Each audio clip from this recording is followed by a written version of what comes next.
We rolling? Okay. Well, Nick, good morning.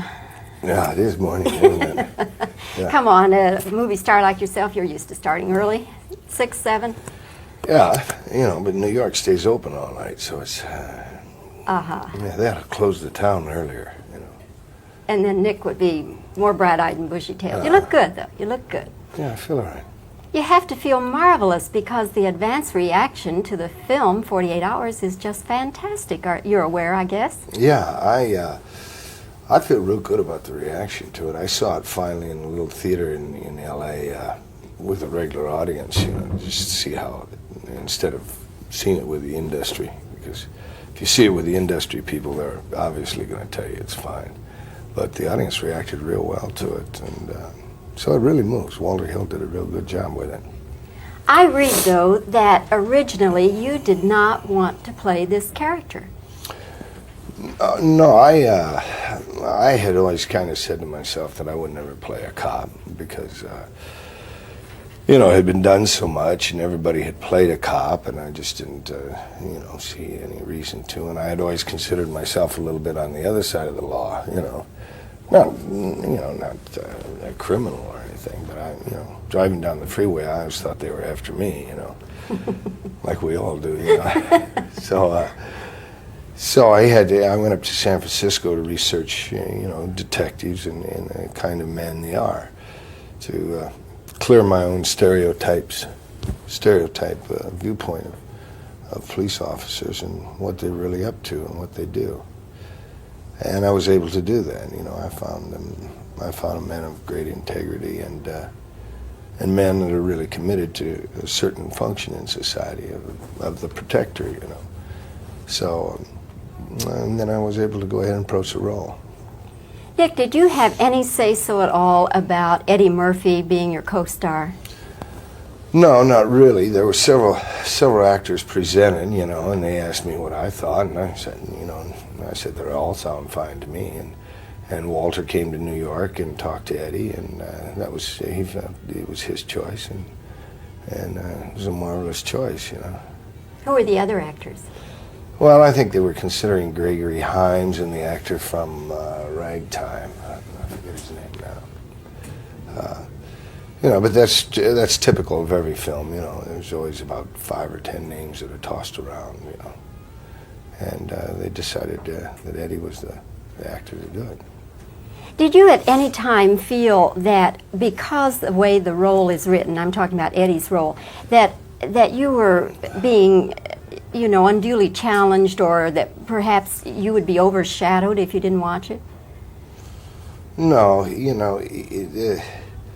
the idea that an actor can steal a scene or a film or something like that is it can't really be done because, in the editing process, it's the director that decides how he wants to balance the scene. If he felt it was overbalanced in one way, all he has to do is just cut it out. So you really can't steal a scene at all.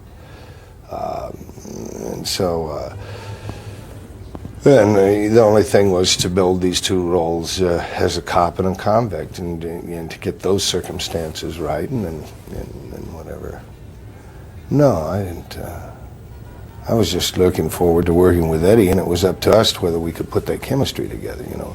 Since we didn't know each other, it was a matter of meeting and seeing how the chemistry worked, and we worked real well together, From the very beginning, did the two of you just get on? Yeah, Eddie has no inhibitions, and he has no ego trip, and he was quite willing to just dive right in. Even though it was his first film, he just went right past his paranoia and didn't, didn't pull back or anything. He stayed right in it, so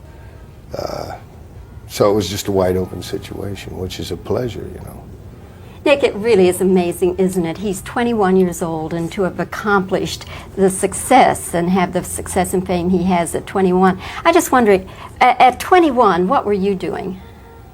I was drinking beer. Where? Drinking beer and going to different schools and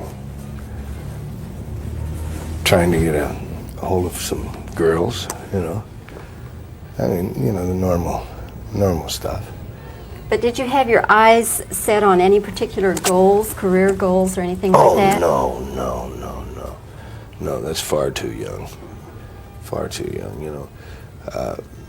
I was primarily just trying to have fun, so I didn't get serious, or not serious. I didn't find out what I wanted to do until much later. How did you know it was acting? Well, I was playing football, and I wasn't good enough to continue with football, so I had to do something, you know. And I saw this. I was in Pasadena City College playing football, and I had a friend that was going to the Pasadena Playhouse. We used to drink in the same bar. One day he said, "Hey, you know, I go see your football games. Why don't you come see what I do?" And so I went to the Pasadena Playhouse and saw a play. It's Tom Conley. He played Norman on Peyton Place. Chris Conley's his acting name. And I saw that, and I thought, well, that's pretty interesting. So that's how I got started. Give it a shot, huh? Yeah, I got interested in the process and started to get involved in it. Nick, the last time we talked was for the opening of Cannery Row, and you got very good notices, but the picture was disappointing at the box office. Do you have any theories on why that turned out that way? Yeah, it was released in, I don't know, I think it was released in maybe 100 theaters or so for 1 week and then pulled, you know. It was the last of the Bigeman films to be released under that hunk when Bigeman took over MGM, so they just pulled the film, you know, which happens, you know. It's happened with Who Will Stop the Rain. It was a similar situation. So if they're not willing to put the effort in to see if it can build an audience or something like that, it's pulled. It's not necessarily whether it could have found an audience. It could have found an audience, a limited audience, but it could have found a bigger audience. But they just weren't willing. They had run out of money by that time. I think they had spent $250 million, and it was all in loss. So they weren't going to spend any money on Cannery Row. You know. We're coming up to Christmas time, Nick, and this is a little story I'm putting together about what famous people would like to have for Christmas if money were no object. Now, it has to be something tangible. I mean, we all want peace and good health and that. But if you could have some one thing, Nick, and money were no object, what would you most like to have? I want a rototiller. A rototiller? Yeah. For what?